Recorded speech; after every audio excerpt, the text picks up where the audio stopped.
اسلام آباد شوکت ترین کو اشتہاری قرار دینے کی کارروائی شروع کر دی گئی۔ اسلام آباد chairman P T I Imran Khan نے صدر مملکت ڈاکٹر عارف علوی کو خط لکھ کر سابق آرمی چیف قمر جاوید باجوہ کے خلاف فوری تحقیقات کا مطالبہ کر دیا ہے۔ اسلام آباد وزیر اعظم شہباز شریف ترک عوام کے ساتھ یکجہتی کے لیے ترکیہ کے دورے پر روانہ ہو گئے۔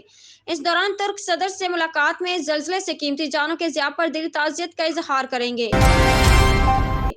واشنگٹن ترجمان امریکی محکمہ خارجہ نیڈ پرائس کا کہنا ہے کہ کسی پروپیگنڈے اور غلط معلومات کو پاک امریکہ تعلقات میں حائل نہیں ہونے دیں گے۔